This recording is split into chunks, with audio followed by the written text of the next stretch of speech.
All right, it's finally time. It's finally time we take over Doak. So, you got it?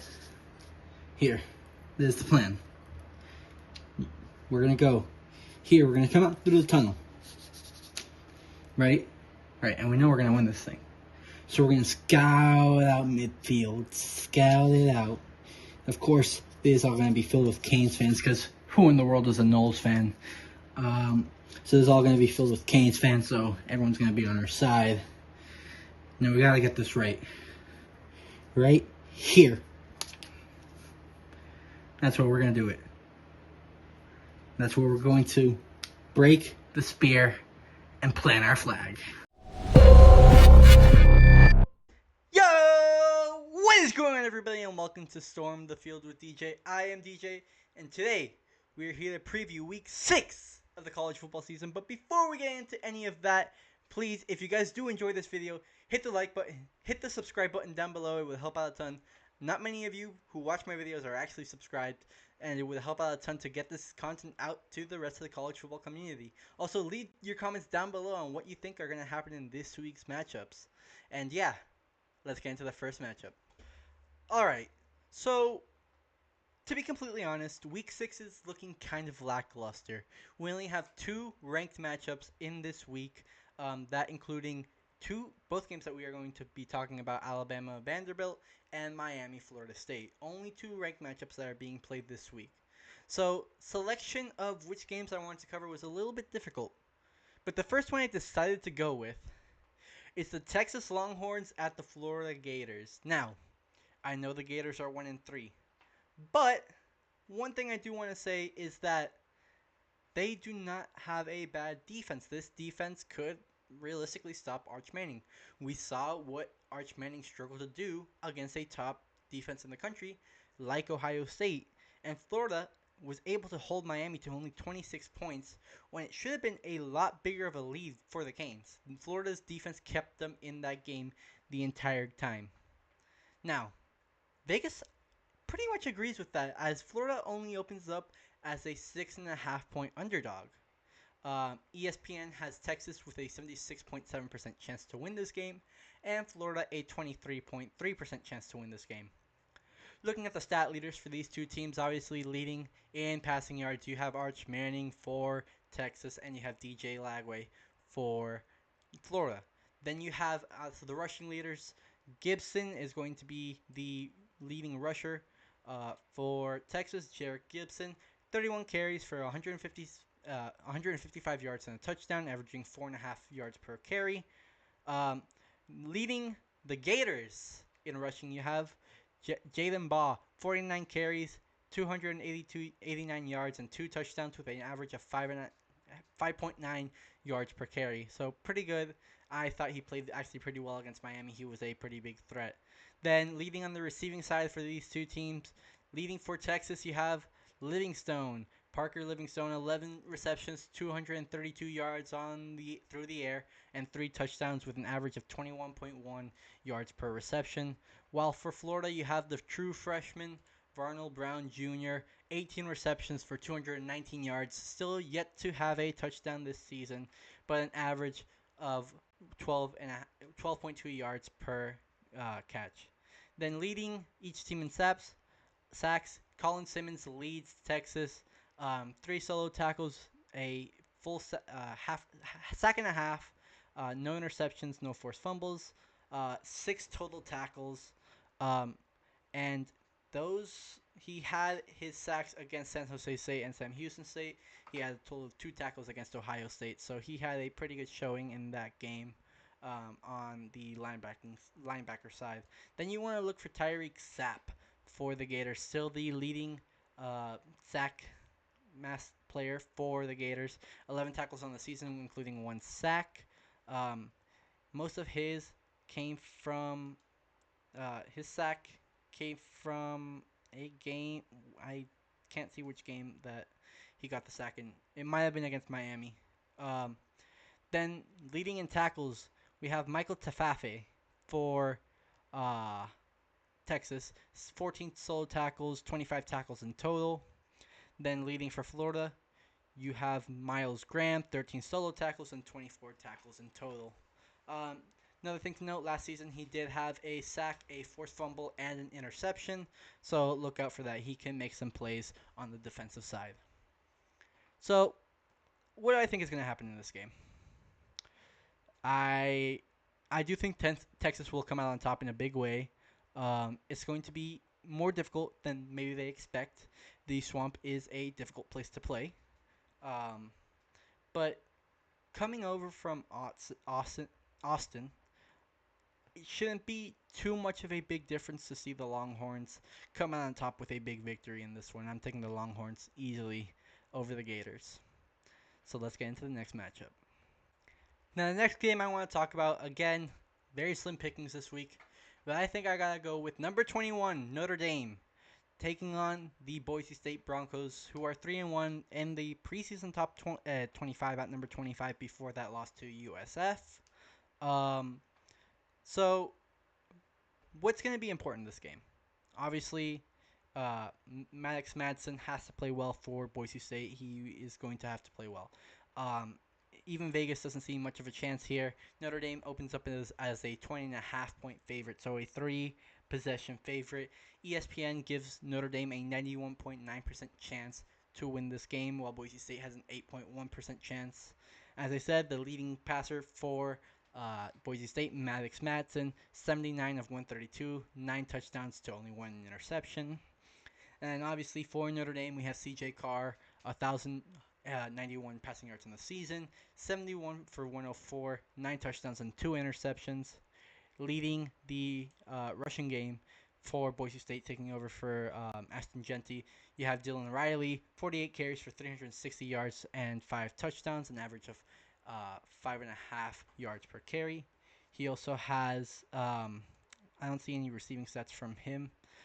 Then obviously you're going to be looking for Jeremiah Love on the Irish side, 66 carries on the season for 341 yards, 5 touchdowns with an average of 5.2 yards per carry. On the receiving side of things, for Boise State, you want to be looking for Latrell Caples, 15 receptions on the year for 240 yards and 2 touchdowns, an average of 16 yards per reception. Then you have Malachi Fields being the leading receiver for the Irish, 13 receptions for 275 yards and a touchdown. Looking on the defensive side, for Boise State, you want to be looking for Braxton Faley. 2 solo tackles, 3.5 sacks, yet to have a forced fumble or an interception, but he also does have 11 total tackles this season, so look out for him. For Notre Dame, you want to be looking for Bobakar Traore. 9 solo tackles, 3 sacks, 1 forced fumble, and 16 total tackles. He's also been playing pretty good as well. Uh, Leading each team for tackles, Ty Benefield, leading Boise State, 22 solo tackles, one interception of the season, 33 total tackles. While on the Irish side, you have Jalen Stroman, 14 solo tackles, 1 pass defended, and 19 tackles. So each team has pretty strong points. Trying not to let my fandom go in here because my fandom wants Notre Dame to lose this game. I want to see them without a rank, just like I said last week for Alabama. But I think if I gotta go the least biased I can, I have to go Notre Dame. They are a 20.5 point favorite for a reason. They are a good football team who just had a couple of losses to tough teams at the beginning of the season. Do I think they should have still been ranked after their second loss? Yes, but they should not have been above USF, who lost a very good game against a top 5 team in the country. So half of me is like I want Notre Dame to lose this game. The other half is I want Miami's ranking to look even better because of that win over them. But at the end of the day, I think they are going to be able to get it done in South Bend against the Broncos. So let's get into the final matchup before the second matchup of the Florida Cup, which is the game where College Game Day will be at, and a rematch of the biggest upset of last season. Now we get to the biggest game of the year for a lot of people, and I would agree with them if Miami Florida State were not playing this week. But this is a rematch of the biggest upset maybe in college football history, maybe in SEC history, and absolutely of last year. We have the Vanderbilt Commodores taking on the Alabama Crimson Tide. Alabama just coming off of a win in Georgia, ranked number 10. Vanderbilt ranked number 16 after a very, very big win against South Carolina. After that, they have not played much, but they have gone undefeated, yet to lose a game, and are now ranked at 16. So, ESPN has Alabama with a 74.3% chance to win this game and a 25.7% chance for Vanderbilt to win this game. Looking at Vegas, they have Alabama opening up as a 10.5-point favorite in this matchup. Looking at these stat leaders, obviously the leading passer for the Commodores, you have Diego Pavia, 1,211 yards, 13 touchdowns, and 3 interceptions on the season. Then looking for Alabama, we are looking for Ty Simpson, 88 completions on 127 attempts, 11 touchdowns, 1,138 yards, no interceptions yet this season. On the rushing side, the leading rusher for Vanderbilt will also be Diego Pavia, as he has 294 yards on 48 carries. He also has 2 touchdowns on the ground. Looking at the leading running back for Alabama, it is not Ty Simpson, but it's instead Kevin Riley, 33 carries for 150 yards, averaging 4.5 yards per carry, which is pretty good. Yet to have a touchdown on the ground this season, though. Leading receiver for Vanderbilt, we have Eli Stowers, 22 receptions for 301 yards and 2 touchdowns, an average of 13.7 yards per reception.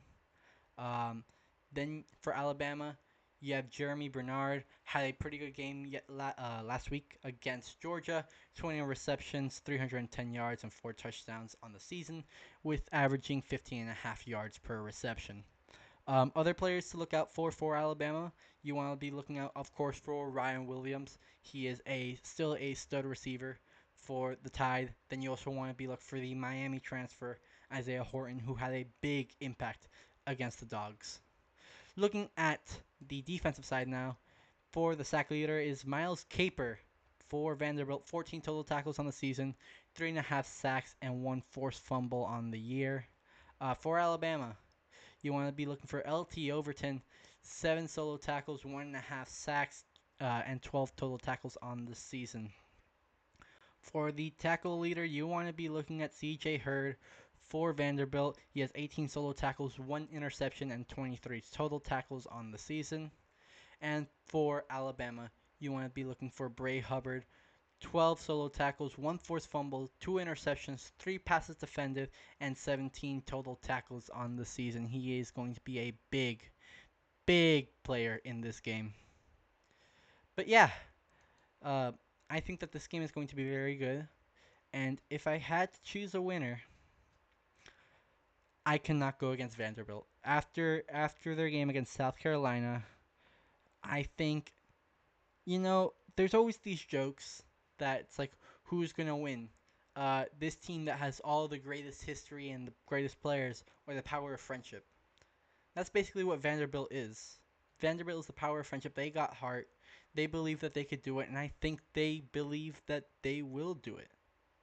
And I believe in them. I believe that they can do it and go and beat Alabama in Tuscaloosa, which is a very big feat and would be a very big win for Vanderbilt, probably pushing them up into the top 10 after a win at Bryant-Denny Stadium.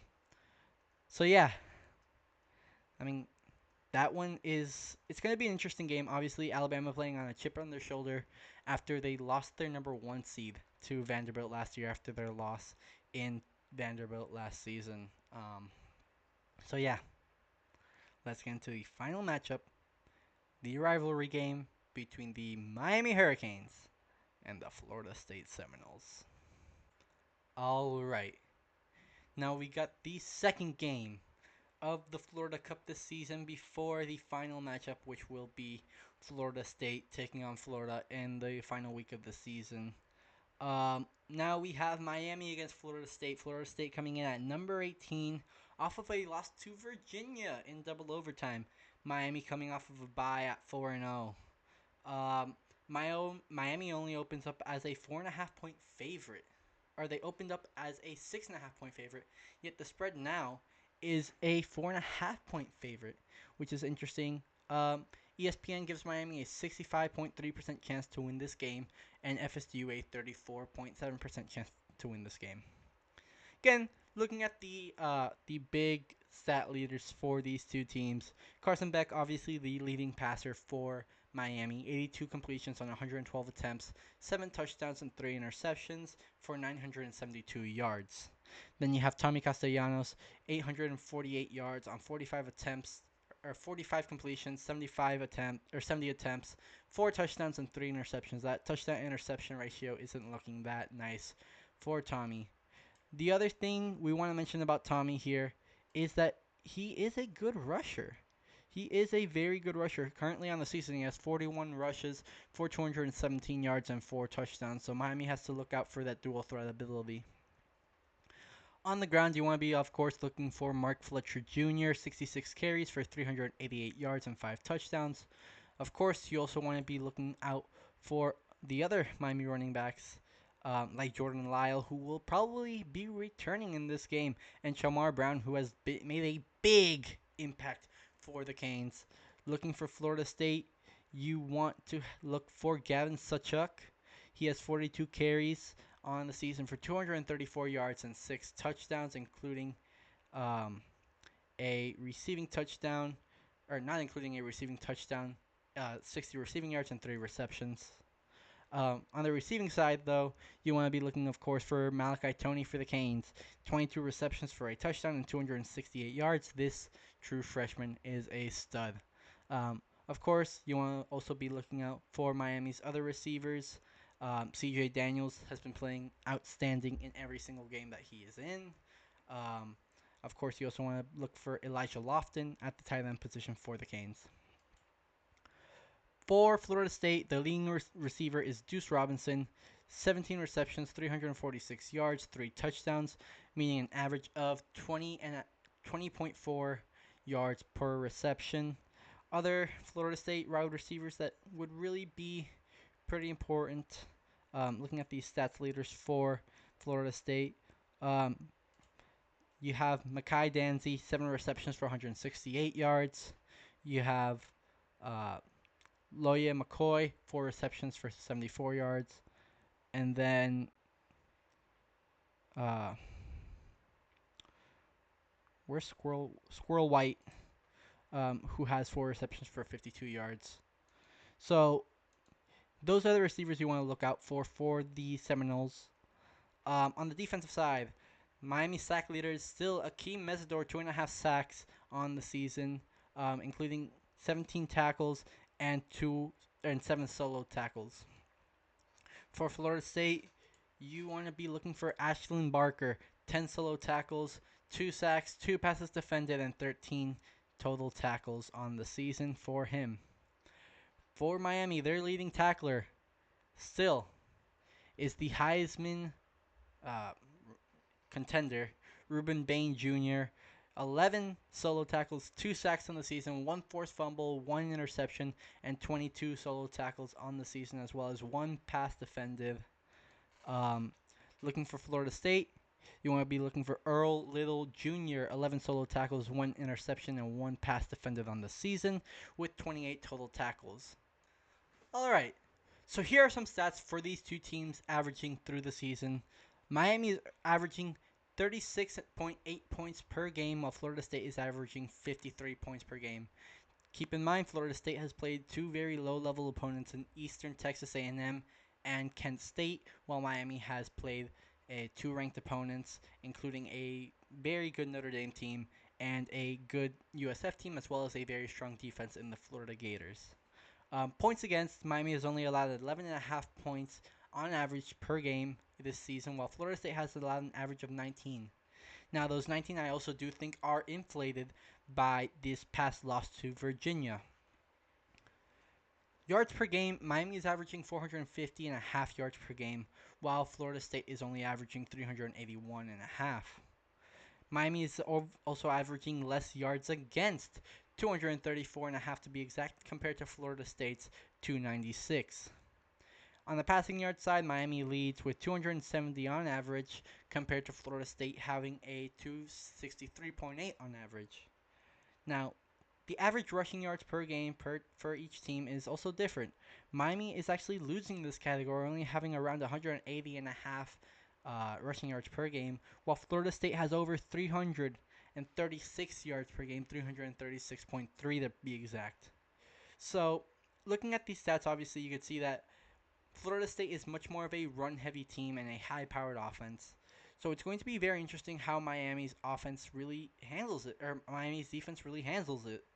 While Miami's offense is a lot more mixed, and it's going to be interesting how Florida State does as against that type of defense as well. So let's get into my score prediction for this game. So I think I finally have my score prediction for this game. I am going to put FSU at 20 points and the Miami Hurricanes at 34 with a final score of 34-20. Miami will take this game at Doak Campbell Stadium. So yeah, but those are just my thoughts, guys. Let me know what you guys think in the comments down below. And again, if you guys did enjoy this video, subscribe, hit the like button down below. And yeah, again, subscribe to Coach Coop. He also does a lot of Miami Hurricanes content as well. So if you did enjoy, go check him out. But yeah, I bleed orange and green and yellow. And DJ out. I'll see you all in the next one. Go Canes.